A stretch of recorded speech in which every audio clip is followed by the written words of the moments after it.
Welcome to the Cowboys Squad Show. I am Jeff Biggs, and can we maybe talk about the offense just a little bit tonight? I'm Marcus Mosher, and I'd love to see the Cowboys get a single stop at some point this season. I'm Landon McCool. I just got back from the dentist, and I'd rather go back to the dentist than watch the Cowboys defense film. It's Glenn Stretch Smith. I'm still foul about a tie. How about them Cowboys? It's the Cowboys Squad. Everything Dallas Cowboys every week. Covering all the big hits and game-changing plays from America's team, the way only the Locked On Podcast Network can. Get ready and squad up. It's the Cowboys Squad Show, starting now. Well, with that said, we are fit to be tied. Wait, don't say that. As we get ready for a must-win Week 5 on the road against the Jets for the Cowboys. Welcome to another edition of the Cowboys Squad Show. This episode is brought to you tonight by FanDuel. Right now, new customers can bet just $5, and if your bet wins, you'll get $300 in bonus bets to use across the apps. As always, we start with a big welcome to the co-hosts of the daily Locked On Cowboys podcast. That would be Marcus Mosher and Landon McCool. Good evening, gentlemen. Great to be with you again. And as always, the coach, Glenn Stretch Smith. And coming up on the show tonight, the very latest with the Cowboys, some injury notes from practice today, even some more trade rumors, but got to start with you two, Marcus and Landon. We haven't spoken since Sunday night, the big Sunday night game. We spent a lot of time talking about the defense on the show Sunday night right after the game. I want to get your thoughts. I mean, the offense dropped 40 on a top 5 Packers offense, and yet we were still, and understandably so, focused on the defensive woes. Where did you guys weigh in? I mean, the offense did its job. Now, I think they performed as well as you could expect. It almost wasn't enough. It's just for this team to be competitive at all this year, we're focusing on the defense because you can't be giving up 40 points in 2 of the last 3 games, right? That's why we're spending so much of our attention. Jerry Jones thought the defense played better in the second half. I mean, they gave up points on every single drive. I know what he was saying. Like, fundamentally, they were better. But if this thing doesn't get figured out soon, like, you can't have Dak Prescott play like an MVP candidate every single game, because eventually that's going to come back to bite you. If he has even a B+ game, he's not going to be able to overcome how bad this defense is.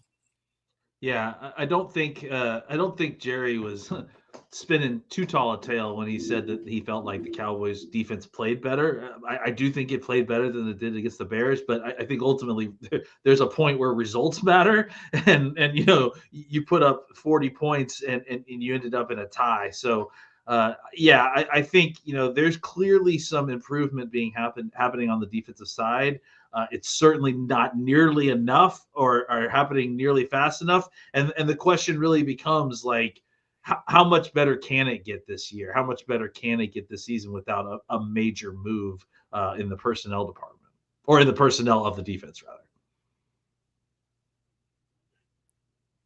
Coach, Go ahead, Jeff. You didn't you hear me say enough Sunday night? You want me to carry on? You still never mind. Go ahead, Jeff.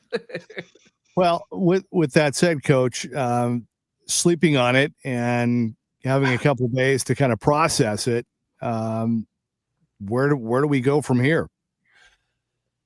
I mean, guys, this is a misevaluation in my mind at every angle. A misevaluation on talent, a misevaluation on who's being put on the field, a misevaluation maybe schematically in what you are expecting certain players to do.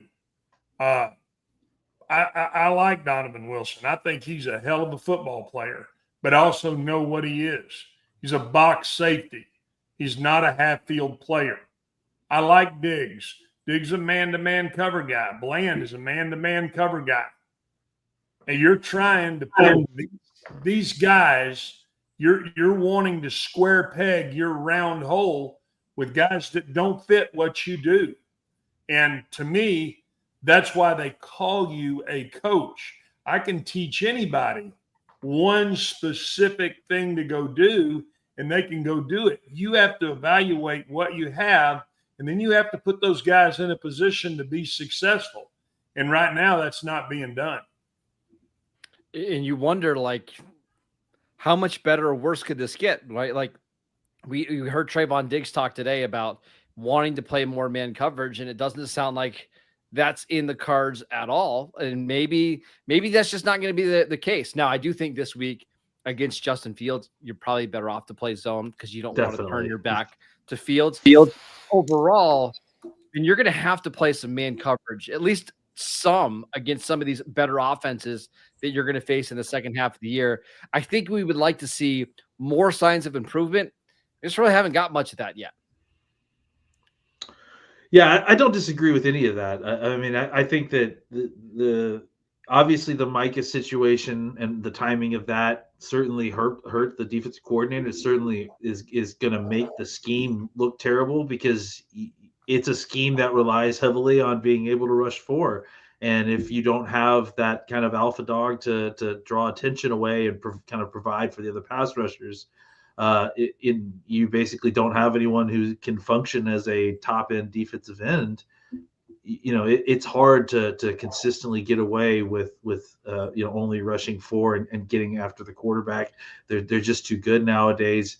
And you know, it is an interesting thing with the man and zone coverage stuff, right? Because it does feel like this isn't a situation where you don't have corners who can play man coverage. I think you do. Clearly, you have two guys who prefer to play man coverage, but the coaches don't feel comfortable with these guys playing as much man coverage. I wonder if the rates start to go up a little bit more now that Bland is back and playing, and I guess, you know, we'll see if Diggs starts again next week. Obviously, next week, like Marcus said, is not the week to start playing a bunch of man coverage against Justin Fields. He's so terrible against zone coverage that, frankly, all your deficiencies may kind of work to your advantage this week specifically. But beyond that, like it's probably time to start leaning in more to what the coaching, what the players do well and what the players are good at, especially in the defensive secondary, where, you know, clearly they're struggling to execute the play calls that you're making. I just have a hard time with that. I mean, I'm not disagreeing with what you're saying. I have a hard time with that being the explanation. You've been through training camp. That's fair. Through all training camp. You've seen these guys play now in games. I understand the concept. You can't play man coverage if you can't get to the quarterback quickly. I understand that time component with that particular side of it.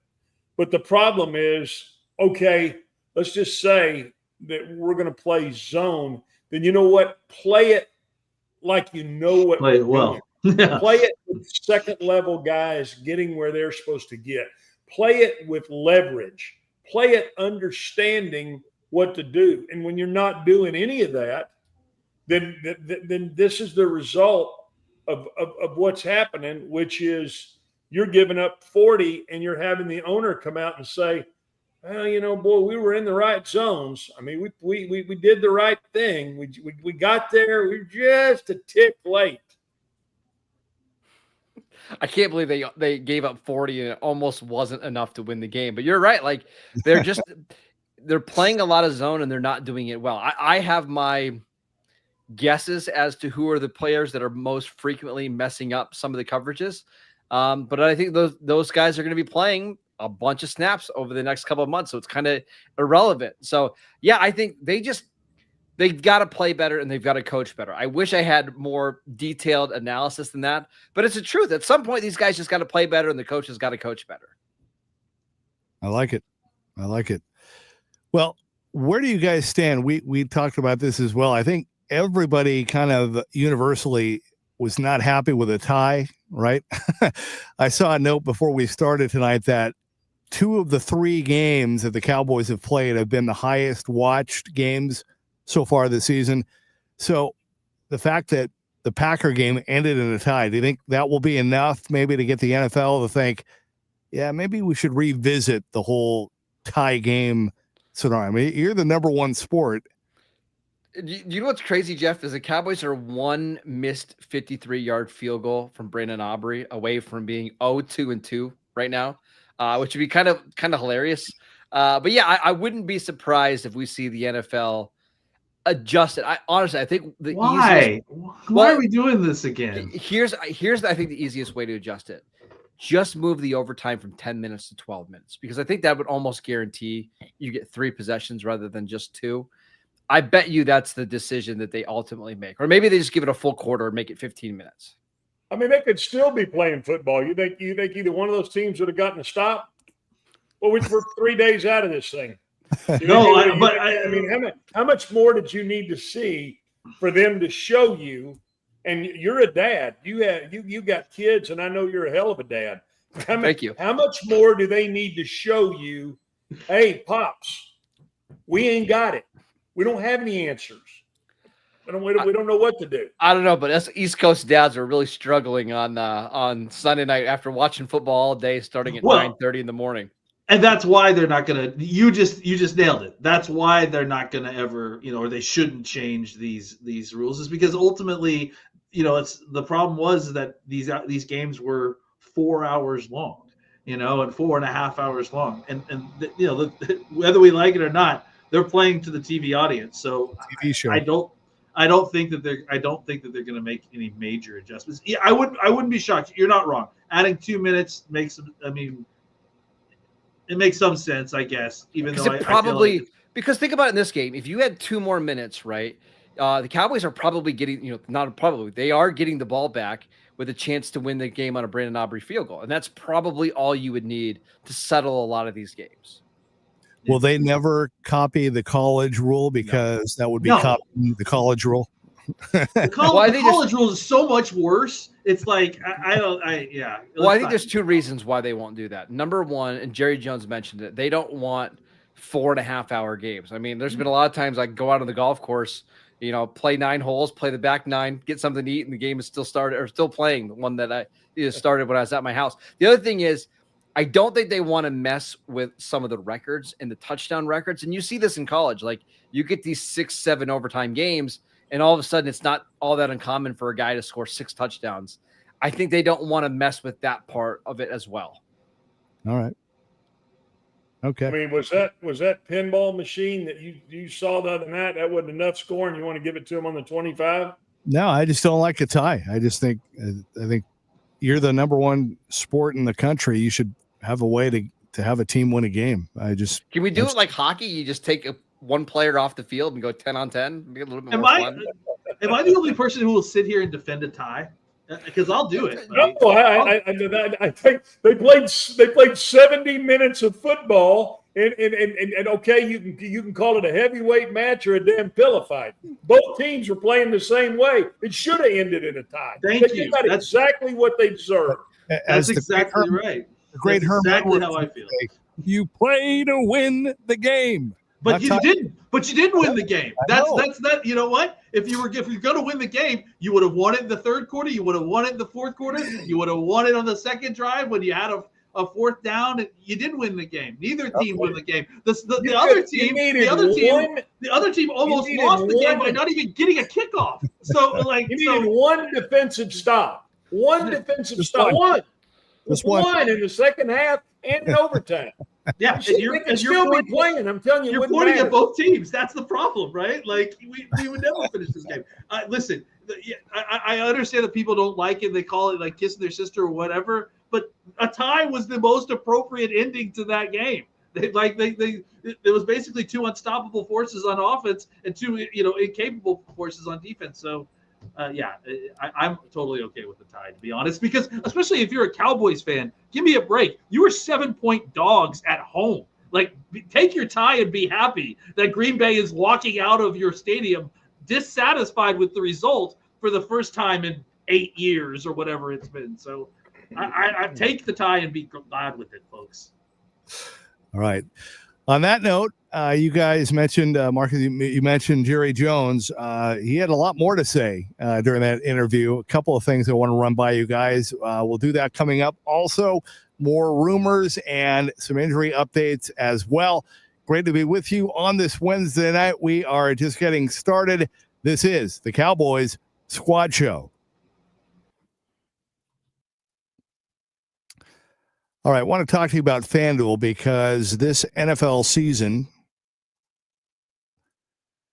and the NFL season is here, and FanDuel has an offer you do not want to miss. Right now, new customers can bet just $5 and get $300 in bonus bets if you win. That's right. Pick a bet, put down $5, and if it hits, you'll unlock $300 in bonus bets to use across the app. Now, whether you're a casual fan or you love diving into the stats, FanDuel makes the game day experience so much better. So what are you waiting for?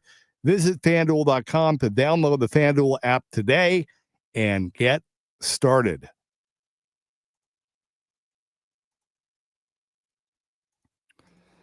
All right, we are back. Cowboys Squad Show. Marcus Mosher, Landon McCool, and the coach, Glenn Stretch Smith. All right, a couple of things from Jerry Jones during that interview. Number one, speaking of the defense, he says help is on the way for the defensive side of the ball. So what does that mean to you? Does that mean better coaching? Does that mean injuries? Does that mean trades? What do you think? It would be funny if he meant better coaching, wouldn't it? We're bringing in Mike Zimmer. We're getting better coaching. Guys. Don't worry. We got help on the way. I already called him up. I think look, Marcus and I actually talked about this specific quote. I think it was yesterday's show. And to me, I think in the context of what he was talking about in that moment, I think he was talking about players coming off of injury lists specifically. I do think it's not outside the realm of possibility of them potentially trading one of these picks for a defensive player who could help. But I think mostly what he's referring to when he said that was you've got Ravel and some of these other folks coming off of these lists. Obviously, Kalen Carson. Yeah. Kalen Carson. This week, it's mostly you're looking at Kalen Carson because no one else got put on the 21-day opening for practice. But I think that's who he was referring to as far as help is immediately on the way. I wouldn't be shocked if they did make a trade. I just don't know that that's what he was talking about in that comment. Okay. Yeah, I don't think it's going to be Max Crosby or Trey Hendrickson. I wouldn't be shocked if they trade for, another corner, or maybe they go out and get a safety that can help stabilize something. But you're talking about like trades we've seen them do in the past, like flipping a late round pick for a Jonathan Hankins or trading for a Michael Bennett, stuff like that, right? But no, I don't think it's anything big. And honestly, I think what he meant is Kalen Carson, DeMarvion Overshown. We'll see about Savon Ravel, those type of names. Yeah, I agree with that. I don't think this is going to be some sort of a knee jerk. Let's go get, like you said, Hendrickson. Let's go see if the Raiders are ready to move on. If they've given up on what they're doing with their season, and would they trade Max Crosby? I don't see that happening. I do see that they could be working the phones a little bit, seeing if they could maybe target one or two guys specifically that they like. The problem I have is I don't trust the evaluation of any of it. I mean, who do you think Jerry's going to listen to on, let's say if they do go make a trade for a linebacker? I've seen enough of the linebacker coach with what he's put in there. I've seen enough of his evaluation. I don't want to hear any more from him. I'm like the door's closed. So I need to hear more about maybe from the pro personnel side as to what their feelings are on certain guys, but how they manage the playing time of what they put on the field tells me all I need to know from an evaluation standpoint. I mean, I could just call them like I did before. Do you want me just to do that? Yeah. Stretch, did I ever tell you this story? I don't think I'm going to tell you a story. Oh, let's do the story. We're going to finally tell the story publicly. So go ahead. 2017, the Dallas Cowboys, before the draft, they posted a picture of like their telephones that they have in the war room. Okay. And when they tweeted out the picture, they accidentally left the phone number on one of the phones. So, of course, being me, I called and Stephen Jones answered, and I told him who to draft in 2017. He obviously didn't listen to me, but I still got the number if you want me to go ahead and call them. Stretch. That was a wild day on Twitter. All of us were in a group together talking about it, and it was I don't think Stephen appreciated me as the draft was going on calling him, but while the draft was going on, Marcus calls into the draft room. We could have had TJ Watt. Who'd you tell the draft? Who was it? Who'd you tell him? TJ Watt. Yeah. I said, hey, take that TJ Watt guy from Wisconsin. I think he's going to be pretty good. They took Taco instead. Whatever. Did he say anything else? No, I don't think he was very happy. And then who did they pick? Taco. Oh my God! Ouch! I should have immediately sent the jet after you and your family and moved you to Frisco. Listen, I'm still waiting. It's probably because they thought that it was some sort of op, that Marcus was like, psychological warfare against the Joneses. They were gonna pick TJ Watt, but then some mysterious voice called them right before they were about to pick and told them to pick TJ Watt, and they didn't blame it. So now they're gonna blame you, Marcus. They did it. They already are. Look, they're in the chat right now. Steven says, "I blame Marcus now," and you're right, Steven. It's Marcus. I promise you, I know what it's like to take those arrows, buddy. Shoot low. The sheriff's on the Shetlands. All I'll tell you. That's a good one. That's outstanding. I'm glad you shared that, Marcus. That's tremendous. One of my many wild encounters with the Cowboys, but yeah. Please feel free to mix them in. That's great. We need that. I got one from this week. I don't think I can share, but go ahead. No, we're not going to talk about that today. No, we're good. Okay. All right. So Jerry also spoke out about George Pickens, who I thought looked great. I think, so many highlights from the offense from Sunday night, but Pickens specifically, Jerry talked about, hey, we've got structure now in our cap that will allow us to do things I didn't think we could do. We might have some room to do some things we're talking about. We got it. So I think that was code for, since we did the Micah deal, we have more money to spend right now, right? Kind of. Here's what I will say about Pickens. I think what we've seen through the first month of the season has been really encouraging. And this is what we talked about last week, that this was a big opportunity for Pickens with CeeDee Lamb out, and he passed the first test. But I mean, at least for me, I've been pretty adamant that I want to see the entire season with Pickens to see how it goes. All, through the adversity, through the highs and the lows. Show me a full season of him being on his best behavior before I give you $25 million a year guaranteed, or whatever the number is, right? Like, he has not been a particularly reliable person in Georgia, in Pittsburgh. Now, it's been really good in Dallas so far. I want to see that continue for a couple more months before they give him that money. I think the priority needs to be sign a running back. If that's a direction you're going to go, you need to get Javonte Williams under contract. Are you being serious right now? As a heart attack. Man, but isn't there? Okay, hold on, Landon. 1 second. Step out of frame real quick.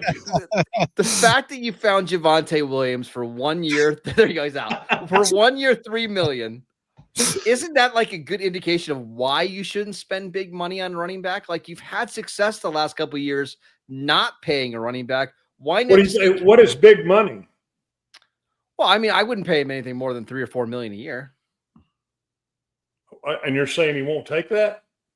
Well, I mean, if he wants to take that again, that's fine. But I wonder if he's going to want more money if he puts together a 1,200-yard season.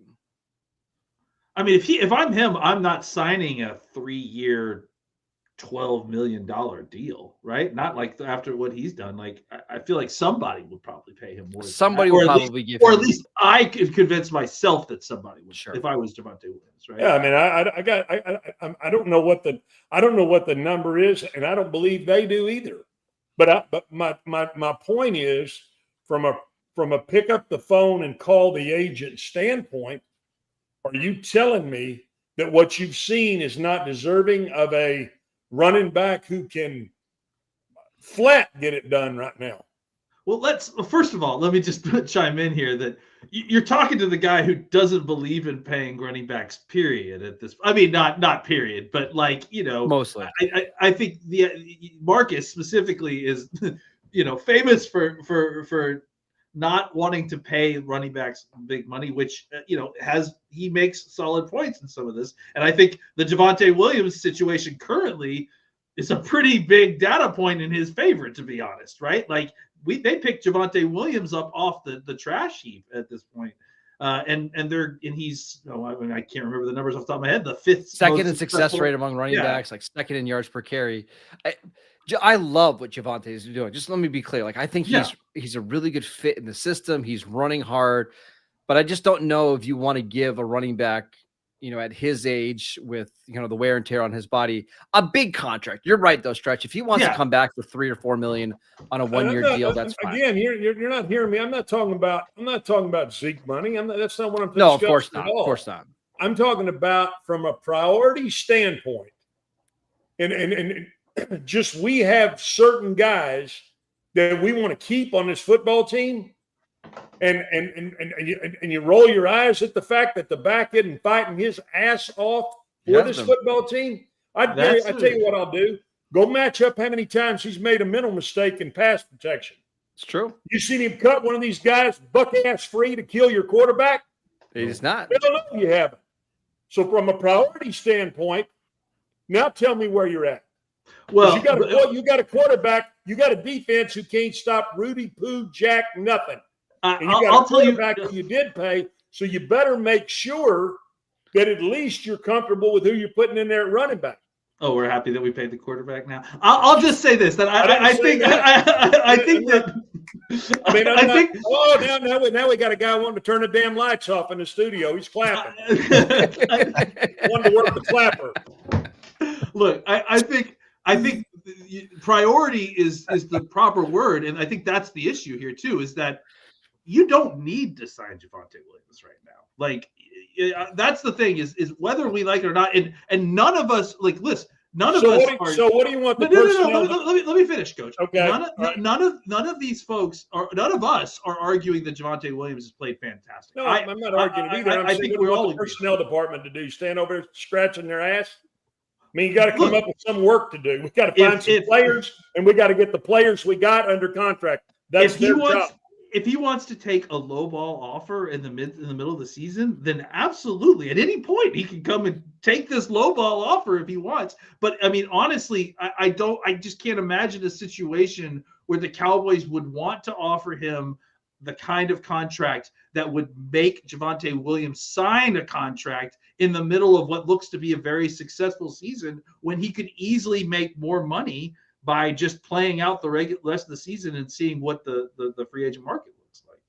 You 1 minute you want Jerry to be proactive. The next minute you're kicking his ass because he waits to the end. I'm just saying that I don't think it's viable. I just don't think it's not that I don't think he should. It's just that any deal that he would offer that Javonte Williams would take 4 games into a regular season in which he looks to be coming back pretty hardcore, I have to imagine would be more than they should be paying for a running back. If he's willing to take a ridiculous lowball offer, hey, more power to us. Like, let's pop the champagne and sign him to a long-term deal. But in order to sign somebody in a middle of a very good season in which it looks like he's about to earn himself a lot of money, you have to overpay or at least pay him an amount of money that makes him comfortable with taking himself off the free agent market. And that amount of money that it would require, I think, is more than I would like to pay for a running back. I'm just saying I don't want to assume that.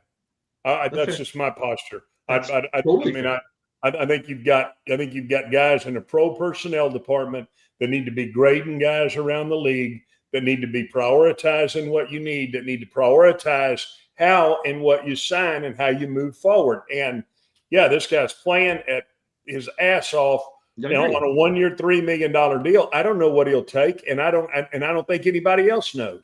So you know what? If that's the case, I'm going to be proactive and say, hey, what can we offer you to get this deal done? Because guess what? I'm about production, and I'm about what he's done from a production standpoint. I 100%. Like, look, Stephen White said 4 years, $20 million. I'd be okay with that. $5 million. I mean, how much of it's guaranteed? Obviously, that matters. But like, if we're talking about that, I just don't know that he would take a deal like that right now. So I don't know. Good talk, guys. I like that. I like talking about. No, you did. You hated it. I mean, you got the best looking girl in the skating rink. You going to assume she won't skate with you when it's a couple skate guys' choice? Or are you going to stand over there and eat a damn pixie? But there's a lot of girls out there skating. I think she might, but I'm not real sure. And I really like this song, but I don't know. I don't ever worry about that stretch. It'll all work out. I hate to take the analogy too far, but part of the reason that she looks so good skating is because the wheels are right on her skates. And we could talk about the run game and whether it's running back or system and offensive line driven, but I do think that Javonte Williams deserves a contract extension. I just think that signing him right now is not likely because I feel like the numbers are probably pretty far off. But if they're not, and he's willing to take a cheaper deal, I'm certainly not going to get mad at them. The other thing is, if you wait a little bit till next year's draft, those other running backs are going to start looking pretty darn good too. So I think you'll be okay. And will Jaden Blue ever play? Will we ever see him play this season? This week, maybe. I think this week, yes. Sanders. Coach looks very happy. I think he's going to play. I mean, especially with Turpin potentially being down and Sanders hurt, like it feels like this is the week. And if it's not, we're in big trouble. Then, man, he's not playing this year. I don't know. Like, seriously. One final thing. What did you make of the final kind of a little back and forth between Jerry and Micah Parsons? And be completely honest. Did you feel just a little bit better about the trade with the way that Sunday night went down with Micah's performance? Be honest. Go ahead, Landon.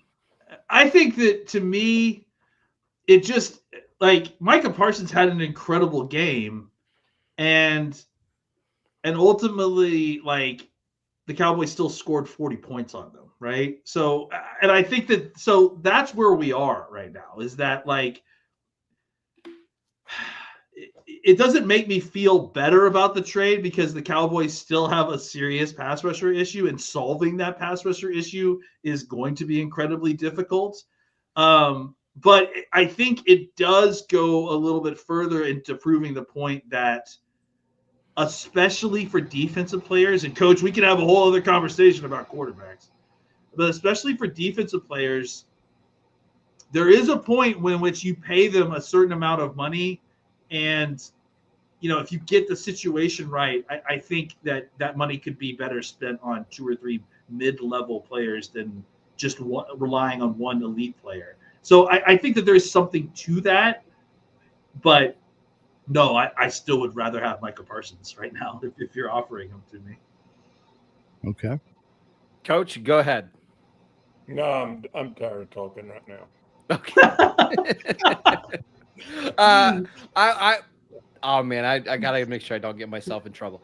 Yes. I thought Jerry Jones cutting promos before the game was really weird. I thought Micah's answers after the game were really weird about Jerry not calling him before the trade. It would have been really nice if Micah could have finished his football career here and played with the Cowboys this year. But I think the further that we get removed from this, maybe this was the best for all parties involved. Can I ask you a question real quick, Marcus? Sure. Like, is it your impression just based on public comments that we've heard from both folks? It feels like both Jerry and Micah are sad about this. Yes. Like it feels they both. I think are. Both teams. Yeah, I think both sides wish it didn't go the way that it went, and I think whether it's right now or 5 years down the road, I think they'll regret the decision they made. Now, if Micah wins the Super Bowl or the Cowboys win the Super Bowl, maybe they won't. But this shouldn't have gotten to the point that it got to. That's all I'm going to say. Yeah, I think that's where I am too. Is that to me, both sides feel like they're hurt, like their feelings were hurt. And I know that no one wants to talk about feelings in a football show, but I think these were two human beings that had a relationship and then feel slighted by the other person quite a bit. Yeah. And now that the fallout is done and now that the game has happened and it ended in this kind of no one win situation. I think both sides just walked away feeling, both sides being Jerry and Micah, walked away feeling sad about the situation. Mm-hmm. All right. Still tired, Coach? You still done? No, I mean, I think you guys make great points. I mean, I think Jerry, at the end of the day, if he's honest, he didn't want to make that trade. And I think Micah, at the end of the day, he didn't want to be traded. But you know what? He asked to be traded. Yes. He let an agent coach him in to being isolated in, as close to Siberia in this lower 48 as you can get. So so he got his wish. Can I point out Stephen White's comment real quick? That's what I keep coming back to, Stephen, as well, is that was it worth it for Micah? Right? Like was the losing the opportunity to play in Dallas where he wanted to play worth it for one less year or a couple extra $1 million? I think that's what Micah is going to be questioning himself. And it'll be interesting to see if that has an effect on his management, for the rest of this group. Yep. All right. When we come back, we have some injury updates, and we want to kind of turn the page and look ahead to Sunday against the Jets. We'll do that when we come back. Also, a couple other comments, people jumping in that I want to read as well. We'll do that when we return. Great to be with you on this Wednesday. This is the Cowboys Squad Show. All right, I want to talk to you about Mazda, because Mazda crafts cars for those who do more than simply move. Mazda delivers confidence with every ride with more IIHS Top Safety Pick Plus awards than anyone else. From footwork to breath work, athletes sweat all the details. Mazda brings the same intention to how they craft every model, and you can make everyday drives feel like anything but, from smooth handling to intuitive control. So, like our players, we sweat every detail, because when you make every move count, impossible becomes irrelevant. Mazda, move and be moved.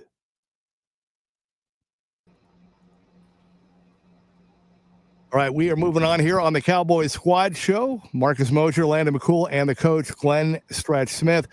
A couple other comments I wanted to get to. Who was it that said this?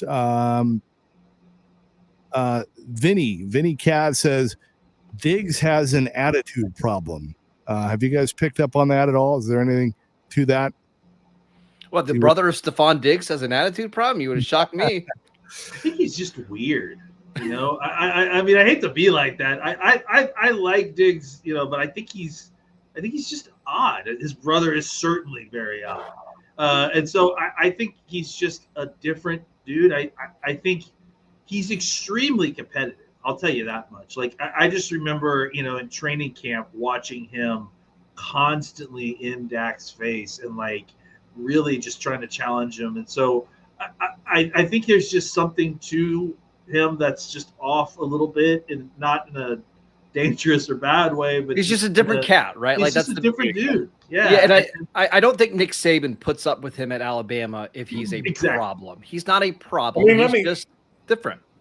Yeah, let me ask you this. I mean, he played in probably the most sound defensive scheme that you could play in collegiately. I mean, he understood everything. Everything was went over every week.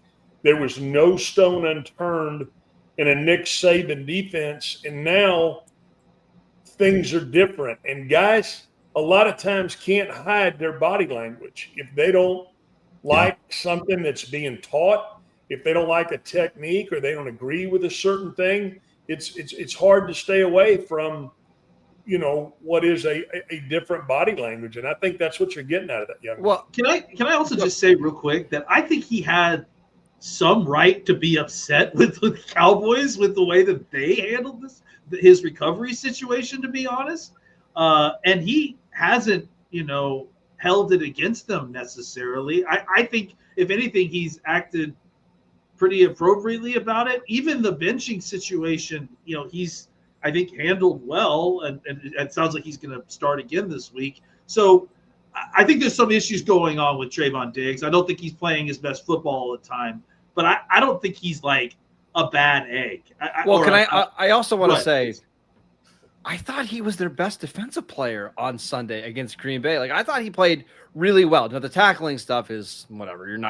He's never going to be a strong tackler. Hit and miss, because sometimes he made a really big tackle behind the line of scrimmage in overtime. And that's why I don't think people should be too hard on. I mean, he read that play perfectly. If he doesn't, that might be a touchdown. And we're not talking about a tie in this game. So I think Trayvon, it's always got to be hard for somebody who was an all-pro player earlier in their career who suffered some injuries. He's clearly not playing to that level, and he's playing on a defense that's been much, much worse than he's been used to playing in his life, whether that's at Alabama or earlier in his career in Dallas. I think it's probably difficult for him right now, and he's figuring it all out. They traded his best friend too. And he has the only interception in the game if Eberflus is not trying to play CFL rules. Forgot he had an interception. Yeah, he had a very nice play. Nice. And one more. Motivational Maxi says, what happened to Hunter Lipke? Right? Remember, we heard he was going to have a really big role and they were going to run. I mean, could we see that happen maybe later in the season? Once they get. Well, what do people think a really big role for Hunter Lipke looks like? Because to me, it's probably. I mean, he certainly hasn't gotten the targets that I thought that he was going to get. I thought he'd get like maybe one or two more than we've always seen. But I always think it was going to be a, emergency running back, fullback, special teams role for Hunter Lipke, right? And a guy that maybe catches some passes. I think people are shocked to see that he's got no receptions, 2 carries through the first month of the season, and he's primarily being used as like a lead blocker. And unfortunately, that's just not the best part of his game. Like, he's better when he has the ball in his hands. And I think when the Cowboys paid him, I think people were expecting, hey, he's going to be a guy that gets 3 or 4 touches every single week. That hasn't been the case so far. Yeah, Moxie was trolling us, basically. It sounds. I think they thought that until they found out that they've got a good running back. I mean, that's what I was going to say. We don't want to pay. There's not enough touches to go around. I agree, Coach. I think that's probably more the culprit. Oh, there we go. Is that a guy one for 3? He's a guy that played well and that they just wanted to give more touches and that those touches would have normally gone to Lipke, that they just given them to Williams instead. Which as Maxie points out, Lipke's my guy. I'm still okay with Williams getting Lipke's touches. Yeah, well said. All right, you hit on the injuries a little bit. Sounds like things are positive. Big picture with CeeDee Lamb and Tyler Booker. I know a lot of guys were out of practice today, but that really doesn't mean anything as far as this weekend. But what are you guys hearing? What are you encouraged about where they're at on the injury front? No, tough spot, honestly. Yeah, this was not a good injury report that they got on Monday. I can do my best to update it. I mean, Brian Schottenheimer even led his press conference saying we're beat up, and that's generally not a good sign when your head coach says that. But no Tyler Booker this week, no Cooper Beebe. He's on IR. We'll see about Booker, in a couple weeks. It does seem like he's probably going to avoid IR. Kevontae Turpin, who's honestly he's played a big role with CeeDee Lamb out. He's going to miss this game with a foot injury. The Cowboys don't think it's in a situation where he needs to go on IR, but he's probably going to miss a couple of games, according to Nick Harris. And then on defense, Malik Hooker was wearing a boot. He's not expected to play this week. Wanye Thomas is going to get his snaps. I mean, you're going to be down 5 or 6 starters in this game. We'll see about Miles Sanders. You've got to win this game. We're going to talk about that in a little bit, but I know you're beat up. I know you're going to play on the road. Find a way to win. This is a winnable game. You got to win the winnable games, especially now you've lost your margin of error early. And if you want to get serious and be serious about this season, you got to find a way to win this game and the next game. And then if you do, then you can actually start to make plans about going more all in this year, right? And start talking about trades and seeing what you can do to kind of improve the defense to the point where you hope that you could make a playoff run, right?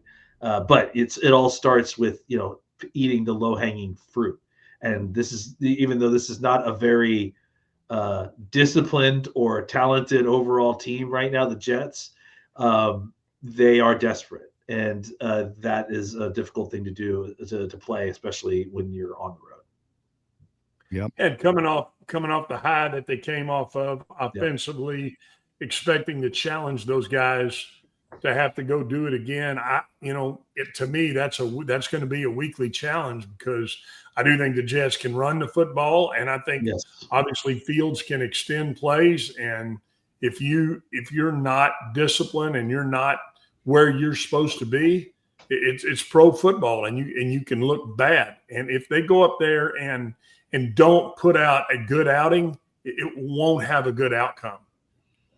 Yeah, I mean, Justin Fields is a guy who is, somehow a mixture between Lamar Jackson and Jalen Hurts as a runner. I mean, and the numbers back it up. He's very, very efficient when he scrambles with the football, which is, again, going back to why we were talking earlier. You don't want to play man coverage against him. It's a terrible idea, because because not that he's just going to beat you with his arm, but when he does beat you with his arm, it's for long touchdowns. And when he doesn't, it's either an incompletion or like a 35-yard run. And I don't like those odds. So keep eyes on this guy and keep him in the pocket and try to find a way to make him scramble, not scramble run, but scramble because he's under pressure and he doesn't know what to do. Real quick, the bad news is you're right. He can run, I think, even better than Jalen Hurts.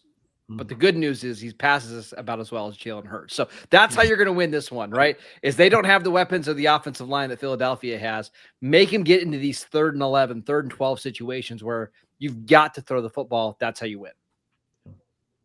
All right. We will talk about that more a little bit when we come back. We'll have our final segment and final thoughts. Show has flown by. Great to be with you on this Wednesday, getting ready for week 5 and the Cowboys and the Jets. This is the Cowboys Squad Show. I want to tell you about Monarch Money because, as you know, most people can't name all their financial accounts or even what they're worth, whether it's 401ks, properties, or investments. And when you don't have the full picture, you end up leaving money on the table. That's why there is Monarch Money. It's an all-in-one personal finance tool that brings your entire financial life together in one clean, easy-to-use interface on your laptop or your phone. Monarch does the heavy lifting for you. You can link all your accounts in minutes, see clear data visuals, get smart categorization of your spending, and finally, feel in control of your money without ever touching a spreadsheet. Monarch makes it simple to review your finances, and you can see budgets, goals, and spending activity all in one place. So don't let financial opportunity slip through the cracks. Use code LOCKEDONNFL at monarchmoney.com in your browser for half off your first year. That's 50% off your first year at monarchmoney.com with code LOCKEDONNFL.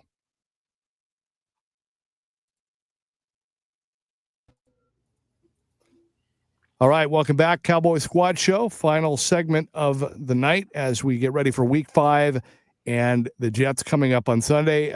Before we do that, Marcus, Landon, what do you guys got coming up the rest of the week on the daily Locked On Cowboys podcast? Yeah, we've got a squad show with Locked On Jets that will come out on Thursday morning, so make sure you guys are on the lookout for that. If you think I'm a depressing Cowboy fan, wait for that episode. It's pretty fun. And then on Friday, Landon and I are going to preview this Jets game. We'll talk about our favorite matchups, where the Cowboys need to be nervous in this one, so make sure you guys are on the lookout for that. Oh, also, guys, if you are a local in Dallas and you get WFAA, I am still doing hits every Friday morning on the midday show. On WFAA. So make sure you guys check us out there too. All right, and Coach, you're on post game, right? Well, yeah, I do the Joe Trahan Sports Special Sunday nights. Sunday nights. The Monday call-in show, on WFAA. Beautiful. Okay, there we go. I love that. Very nice. It was great. Love Joe Trahan. He's really good. Friend of the show. Yep. All right, so I mean, I think we agree. I mean, kidding aside, and it's cliche, but I mean, really, to your point, Landon, what you said earlier. I mean, this is, and you too, Marcus. I mean, and Coach, I know you say one game at a time, but this game right here, this is one that they have to win. Can't mess around. Can't let the Jets, who are desperate, get life and get emotion, and because this is going to be, I want to say their Super Bowl, but I mean, this is going to be probably one of their bigger games because of where they're at and who they're playing, and they're at home. Yeah, and I mean, like, look, I mean, I think Marcus and I talked about this after the Bears game, right? Like, if you want to get this season back on track for doing anything this year, the Cowboys needed to steal that Packers game, and they only have stolen, right? They avoided the loss, but they didn't get the win. And it, you know, the playoff results will reflect that when we get to the end of the year. It'll either be a lifesaver or a killer. We'll find out, right? But at this point, because you didn't actually steal the win from the Packers, you have no margin of error in a lot of this. You know, I think as the season has gone on, you look at the rest of the year, and maybe the schedule doesn't look quite as daunting as it did like in the beginning part of the year, but it's still going to be incredibly tough. So you have to find a way, and that's why, you know, it's tough to call a Week 5 game a must win, especially in a non-conference game with the team that's, you know, probably a 500 team at best. But you just have no margin for error, and you need to stack wins where you can get them. And like we said before, when you're playing an inferior team, even if it's on the road, you have to find a way to win these games, because you're not necessarily going to just have a bunch of guaranteed wins when this team enters the November and December part of the schedule. Go ahead, Coach. I'm looking something up, but I want to get some numbers for you. But go ahead. No, I think that at the end of the day, right now with this football team, you kind of have to take it from a week-to-week standpoint. I mean, I don't want to even think about looking down the road. You got an offense that's playing really, really well. You have a defense that can't be any worse maybe than they can be. And so I don't know. Does that mean the football team's in the middle of the road? Does that mean, excuse me, they're a 500 football team? I just think you got to try to go see if you can structurally get a win this week, and then see if you can do some better things defensively that point the arrow the right direction. Marcus, real quick, let me ask Coach a question real quick, because Coach, we talked about this on the show real quick. We're looking at the Cowboys being a top 3 offense right now, and they are basically 32nd in defense. Where do you think they need to be on defense ranking in order to make the playoff? Where would you say, with keeping in mind that they've got a top 3 offense, where do you think you need to get that defense up to in order to make some noise in the playoffs? I mean, you got to get in the high 20s. You just got to get somewhere where you can, in 1 or 2 defensive categories, give yourself a chance. It isn't going to be turnovers, I don't think, because you're not going to you don't have the pressure to create a turnover. But maybe red zone or something, like, you know, you can find a way to get better. That you got to be sound somewhere, whether that's red zone, getting off the field on 3rd down conversions. I mean, and right now nothing.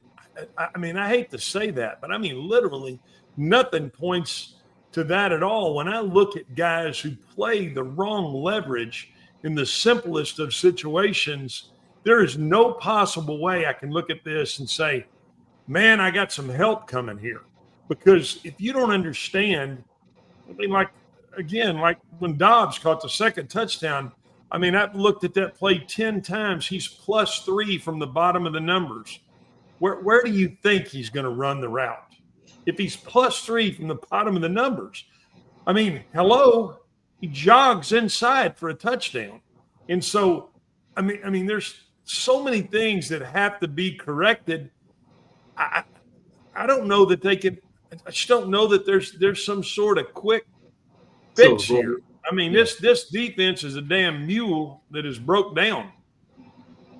One of the reasons why it's very important that they win this game is, according to our friends at FanDuel, they are only favored in one other game this year, and that's next week against Carolina.